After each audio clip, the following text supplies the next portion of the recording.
삶은 전부 의지에 달려있다. 이 세상의 모든 생물은 살려는 의지를 충분히 갖고 있으나 이 의지가 충분히 만족되지 않기 때문에 산다는 것은 괴로운 것이다. 인생에서 가장 고통스러운 일은 무엇일까?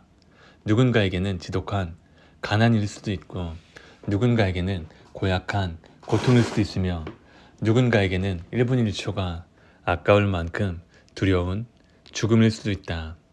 염세주의 철학자로 불리는 쇼펜하우어에게 가장 큰 고통은 역설적이게도 삶에 대한 염증만큼 컸던 삶에 대한 애착이었다.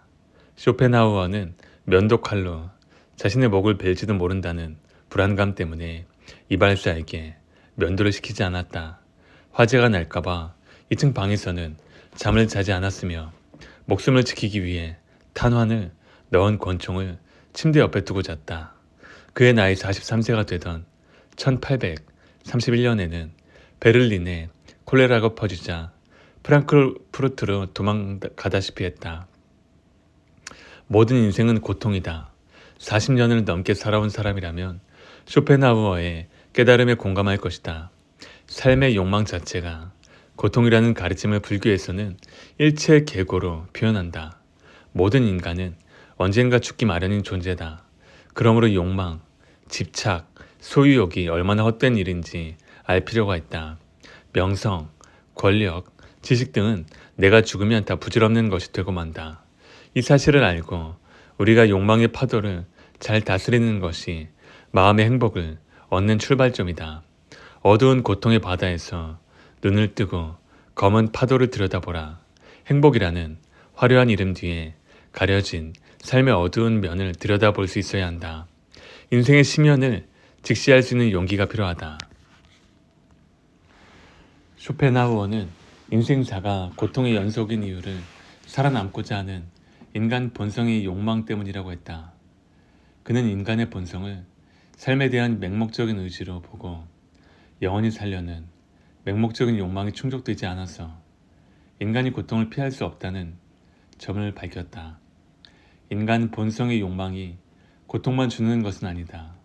고통과 함께 그 힘든 시간을 견디게 하는 힘 또한 삶에 대한 애착과 맹목적인 열망에서 나온다.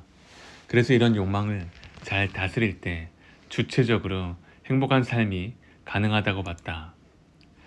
살고자 하는 의지는 인간의 본능이다. 삶에는 동전의 양면처럼 긍정적인 면과 부정적인 면이 동시에 있다.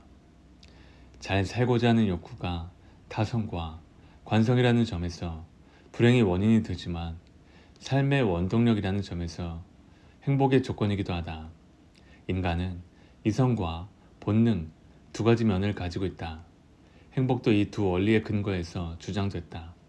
그리스 철학자 아리스토텔레스는 니코마코스 윤리학에서 인간이 살아가는 목적이 행복일 때 그것은 이성에 맞는 삶이라고 말했다. 그는 인간의 행복을 정의할 때 식물, 동물과 구분되는 인간의 고유한 기능, 즉 이성에 주목했다. 지혜로운 인간은 영혼의 탁월성이 있다고 했다. 즉 이성이 탁월하다는 뜻이다. 그리고 자신의 탁월성에 따라 이성을 최대한 발휘하며 사는 것이 잘 사는 법이라고 주장했다. 반면 행복에 대해 쇼펜하우어는 본능의 관점에서 환상이자 이룰 수 없는 망상이라고 봤다.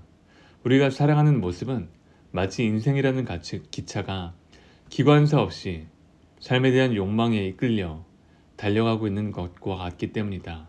우리의 삶은 정신이 이끄는 것이 아니라 충동에 떠밀려 간다. 개똥밭에 굴러도 이승이 낫다라는 속담이 있다. 천하고 고생스럽게 살더라도 죽는 것이 사는 것이 낫다는 삶에 대한 맹목적인 집착과 악착 같은 욕망을 나타내는 말이다. 생명력이라는 게 얼마나 강인한지를 쇼펜하우어는 의지와 표상으로서의 세계에서 식물에 비유한다. 마른 씨앗은 3000년 동안 생명력을 유지하다가 마침내 유리한 환경이 생기면 식물로 성장한다. 한 번 움직이기 시작하면 계속 운동하려는 작용의 힘처럼 인간은 태어난 이상 이 세상에서 끝까지 남기를 바란다. 사는 것이 죽는 것보다는 나을 것이라는 막연한 믿음으로 하루하루 버티며 살아가는 것이다. 그래서 쇼펜하우어는 이 세계의 본질이 합리성이 아니라 삶의 의지라고 말했다. 영원히 살고 싶은 인간의 마음은 죽음에 의해 저절된다. 그래서 자신의 유전자를 보존하려고 사랑하고 결혼하여 아이를 얻지만 그 결과는 완벽한 행복이 아니라 새로운 고통의 시작이다. 고통을 깨달아야 인생을 깨닫는다. 마흔 이후부터는 인생에 대한 생각의 전환, 행복과 고통에 대한 발상의 전환이 일어난다.